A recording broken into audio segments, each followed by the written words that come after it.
বাংলাদেশের রিসেন্টলি হাইকোর্টের একটা রায় বলা যায় পারিবারিক আইনের একেবারে গোড়াতেই একটা ঝাঁকুনি দিয়ে দিয়েছে।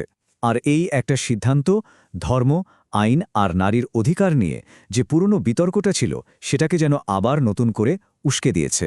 এমন একটা বিষয় যা হয়তো আগামী কয়েক দশক ধরে আমাদের দেশের সামাজিক আর আইনি দিকটাকে পুরোপুরি বদলে দিতে পারে। তো চলুন এই জটিল বিষয়টার গভীরে গিয়ে দেখি আসলে কি ঘটছে। বিতর্কের একদম কেন্দ্রে যে প্রশ্নটা ঘুরপাক খাচ্ছে সেটা হলো, একজন স্বামী কি তার প্রথম স্ত্রীর সম্মতি ছাড়াই দ্বিতীয়বার বিয়ে করতে পারবেন? হাইকোর্টের একটা সাম্প্রতিক রায় ঠিক এই প্রশ্নটাকেই যেন জাতীয় আলোচনার কেন্দ্রে নিয়ে এসেছে আর সারা দেশে একটা বিশাল বিতর্কের জন্ম দিয়েছে। আর এই সবকিছুর শুরু কিন্তু একটা বিচারিক সিদ্ধান্ত থেকে, যেটা প্রায় ৬৫ বছর ধরে চলে আসা একটা আইনকে এক ধাক্কায় বাতিল করে দিয়েছে। ভাবুন, একটা সিদ্ধান্ত দেশের আইনি কাঠামোকে নাড়িয়ে দিয়েছে আর সমাজের প্রায় প্রত্যেকটা স্তরে আলোচনার ঝড় তুলেছে। তাহলে চলুন প্রথমেই দেখি সেই বিতর্কিত রায়টা আসলে কি, আদালত ঠিক কি বলেছে, আর কেনই বা এই রায় ঘোষণার সাথে সাথেই এত তীব্র প্রতিক্রিয়া তৈরি হল। আচ্ছা, ব্যাপারটা তাহলে কি ছিল? দেখুন, ১৯৬১ সাল থেকে একটা আইন ছিল, মুসলিম পারিবারিক আইন অধ্যাদেশ। ওই আইন অনুযায়ী কোনো স্বামী যদি দ্বিতীয় বিয়ে করতে চাইতেন তাহলে তার প্রথম স্ত্রীর অনুমতি নেওয়াটা কিন্তু মাস্ট ছিল, মানে বাধ্যতামূলক। ভাবুন, প্রায় ৬৫ বছর ধরে এই নিয়মটাই চলে আসছিল। কিন্তু রিসেন্টলি হাইকোর্টের একটা রায়ে এই এতদিনের প্রথা, এই আইনি বাধ্যতাবদ্ধতা দুটোই বাতিল করে দেওয়া হলো। এখন প্রশ্ন হলো, এই ৬৫ বছরের পুরনো আইনটা কেন তৈরি হয়েছিল, আর এটা বাতিল করার পেছনেই বা যুক্তিটা কি? এটা বুঝতে হলে আমাদের একটু পেছনের দিকে তাকাতে হবে, বিশেষ করে এর পেছনের ধর্মীয় যুক্তিগুলোর দিকে, যেটা এই বিতর্কের একদম মূলে রয়েছে। একটা প্রশ্ন কিন্তু প্রায়ই ওঠে, কুরআনে তো বহুবিবাহের অনুমতি পরিষ্কারভাবেই দেওয়া আছে, তাই না? যারা এই বিষয়টা ব্যাখ্যা করেন তারা জোর দিয়ে বলেন, হ্যাঁ, অনুমতি তো আছে, কিন্তু সেই অনুমতির পেছনের প্রেক্ষাপট বা কনটেক্সট বোঝাটা তার থেকে অনেক বেশি জরুরি। বহুবিবাহের পক্ষে কথা বলতে গেলেই প্রায় সূরা আন-নিসার এই অংশটা তুলে ধরা হয়, কিন্তু সূত্র বলছে এটা আসলে পুরো ছবির একটা ছোট্ট অংশ মাত্র। দেখুন, কোরআনের কিছু আয়াত আছে যা সব সময়ের জন্য প্রযোজ্য, আবার কিছু আয়াত আছে যা একটা নির্দিষ্ট ঐতিহাসিক প্রেক্ষাপটে একটা নির্দিষ্ট সমস্যার সমাধান হিসেবে এসেছিল। সূত্রটার দাবি হল, বহুবিবাহের অনুমতি সংক্রান্ত আয়াতটি আসলে এই দ্বিতীয় ক্যাটাগরির। সেই নির্দিষ্ট প্রেক্ষাপটটা ছিল উহুদের যুদ্ধের পরের ভয়াবহ পরিস্থিতি।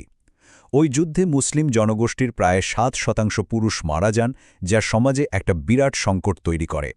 অসংখ্য নারী বিধবা হয়ে যান, শিশুরা এতিম হয়ে পড়ে।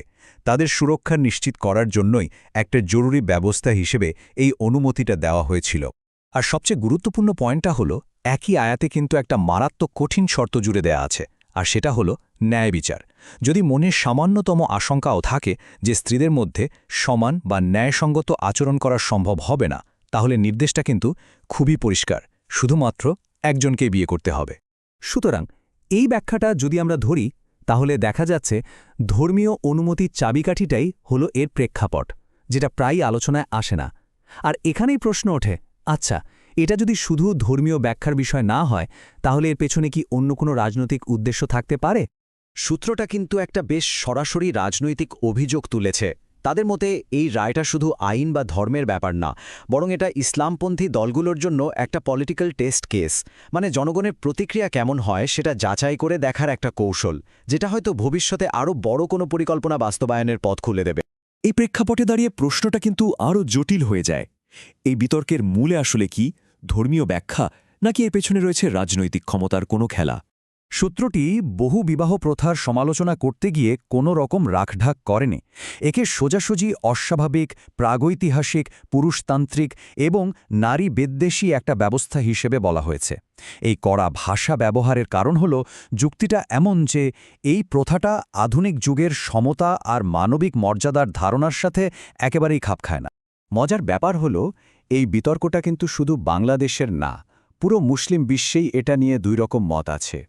একদিকে তুরস্ক, তিউনিশিয়ার মতো দেশগুলো বহুবিবাহকে পুরোপুরি নিষিদ্ধ করে দিয়েছে, আবার অন্যদিকে সৌদি আরব বা সংযুক্ত আরব আমিরাতের মতো দেশে এটা এখনও চালু আছে।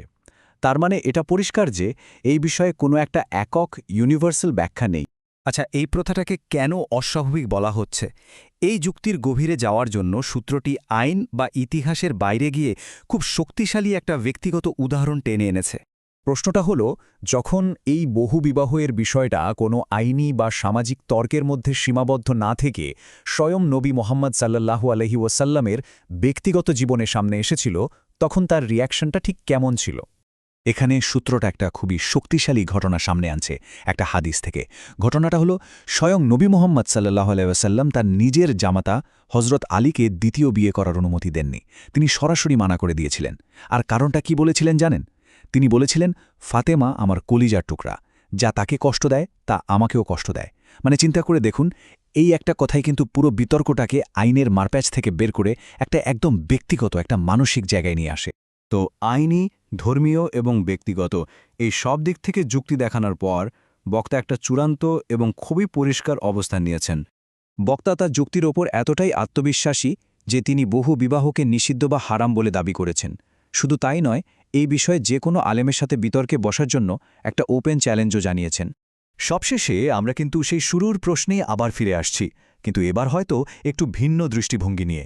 এই আইন নিয়ে যে তোলপাড়, এটা কি আসলেই শুধু ধর্মীয় ব্যাখ্যার বিষয়, নাকি এটা আসলে নারীর অধিকারের প্রশ্ন, অথবা এর আড়ালে লুকিয়ে আছে আরও বড় কোনো রাজনৈতিক ক্ষমতার খেলা? সম্ভবত উত্তরটা এই তিনটার কোনো একটা নয়, বরং এই তিনটির জটিল একটা মিশ্রণ।